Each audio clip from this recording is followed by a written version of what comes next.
In this video, I'm going to go over Shagbark. So Shagbark is a local company that sells tortilla chips, and it's important for them to verify that their bags are being filled at the advertised weight, which is 12 ounces. So they don't want to be underfilling the bags because then the customers are being shortchanged. They don't want to be overfilling the bags because that's an unnecessary cost. And there is some variation from bag to bag just because the filling machinery is not 100% accurate. So we have a standard deviation of 0.5 ounces. So what the quality control department does is they take a sample of bags, they measure their fill, and then they conduct a hypothesis test to determine if they're overfilling or underfilling the bag. So that's what we're going to be doing in this example. So this test is a one sample z-test.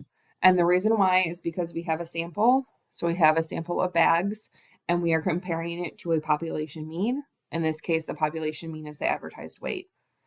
And we know the population standard deviation.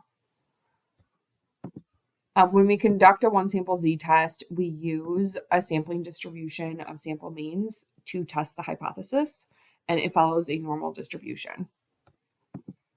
So our population mean is the advertised fill, and we are using a sample of bags currently off of the production line to test our hypothesis.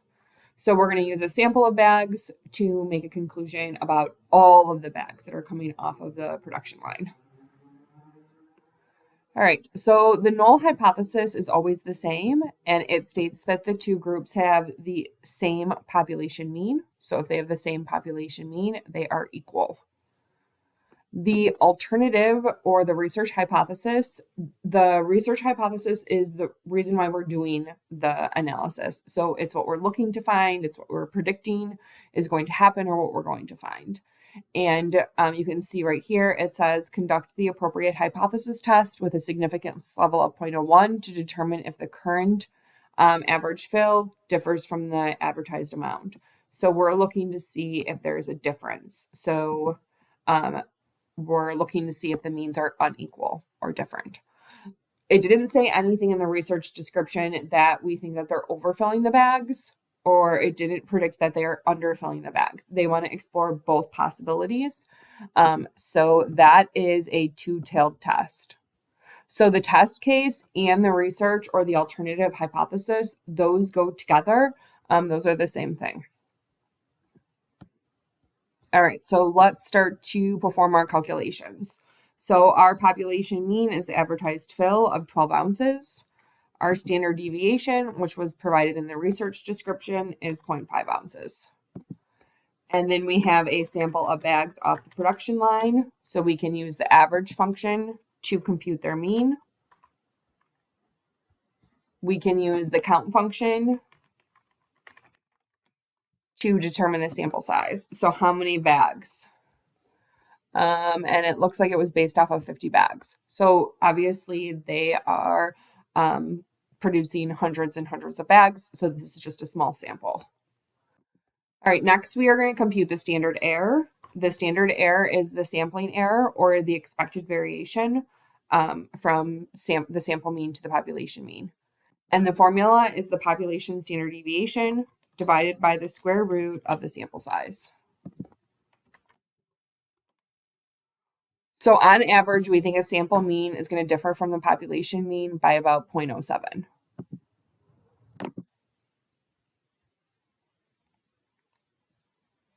All right, next is alpha, which is also known as the significance level, and it will always be provided to you in the research description. In this example, it is 0.01 or 1%. So you can type in 0.01 or 1%. So alpha is the rejection region. So what we're going to do is we're going to put alpha into the left tail, the bottom tail, and the right tail.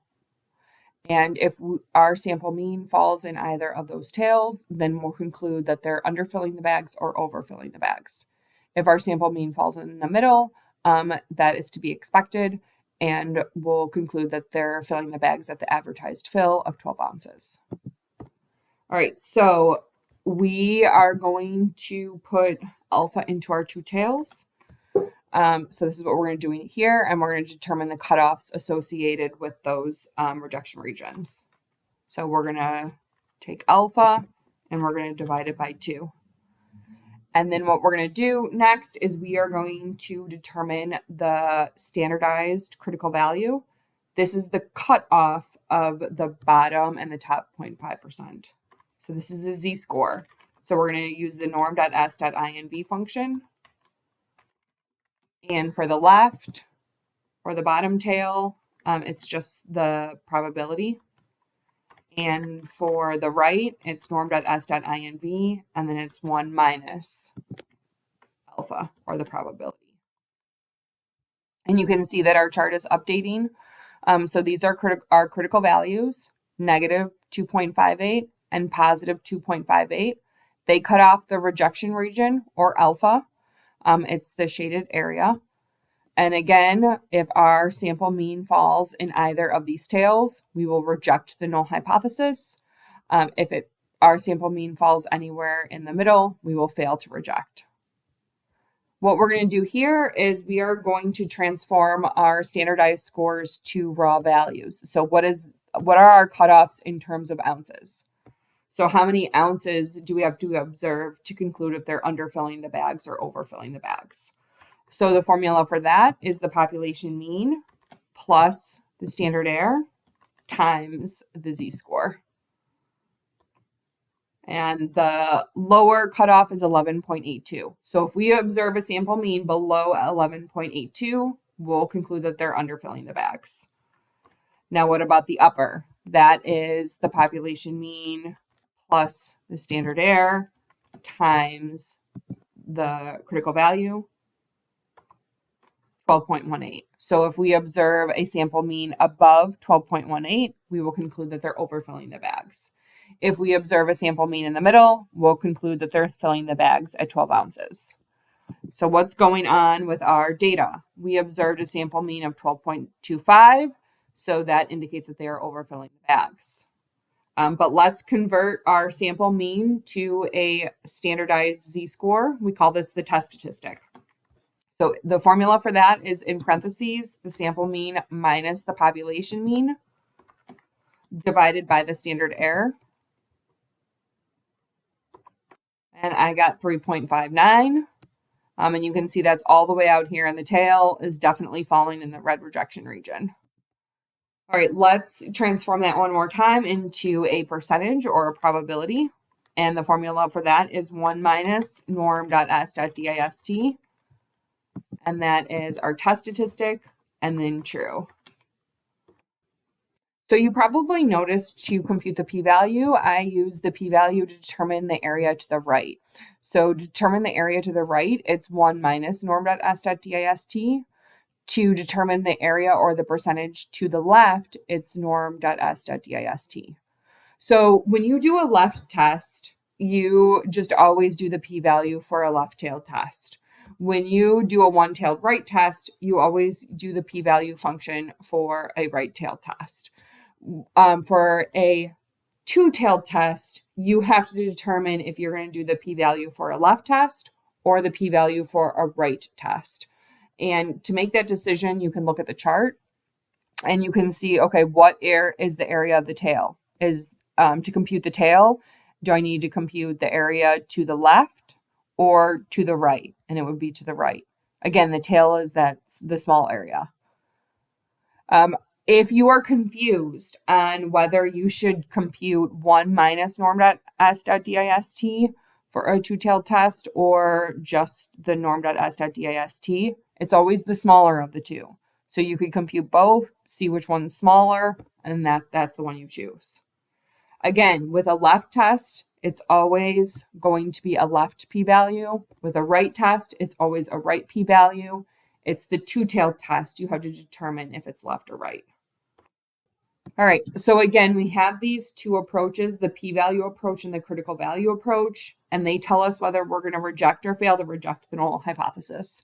And they're always in agreement because the p-value approach, we're just comparing the percentages, and the critical value approach, we're just comparing the standardized scores. But it's the same thing, it's just conversions. of the same value. All right, so for the p-value approach, what alpha do we use for this approach? Well, we use the alpha divided by 2, right? Because it's a two-tailed test. And our p-value is very small. It is less than alpha. It is smaller than alpha. Whenever our p-value is less than alpha, we reject the null hypothesis. And now we can do the critical value approach. So for the critical value approach, our critical values, the lower one was negative 2.58, and the upper was positive 2.58.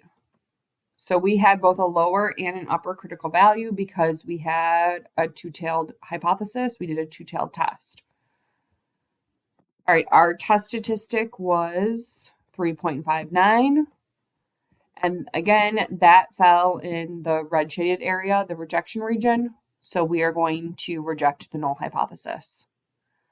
All right, so what does that mean when we reject the null hypothesis? Whenever you reject the null hypothesis, your conclusion is that the two groups have different population means, and you should indicate the direction of the difference. So what is going on? Was the current fill more than the advertised fill or less than the advertised fill? So we can go to our chart, and again, this gray line represents our test statistic or our sample mean. And you can see that it is greater than the advertised average of 12 ounces. We can also look at the values, and again, our sample mean was 12.25. So we found evidence that the current fill is significantly greater than the advertised fill. And again, our conclusions are referring to the population mean. So the population mean for the current fill is believed to be greater than the advertised population mean.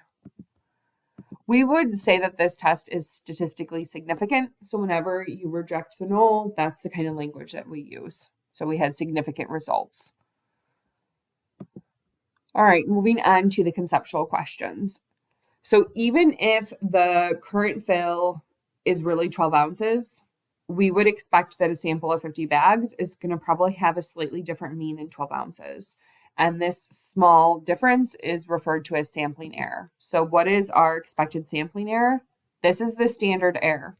So again, this is what the standard error is telling us. So it's going to tell us on average, a sample mean is going to be about 0.07 away from the population mean.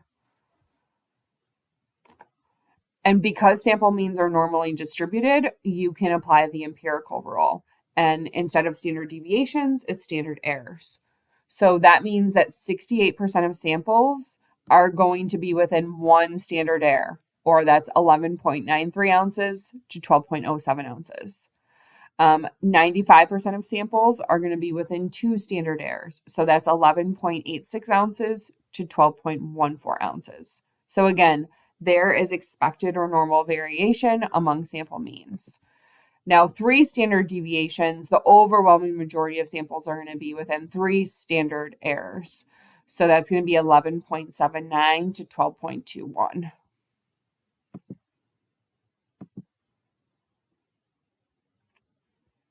All right, so what was the upper cutoff in raw values?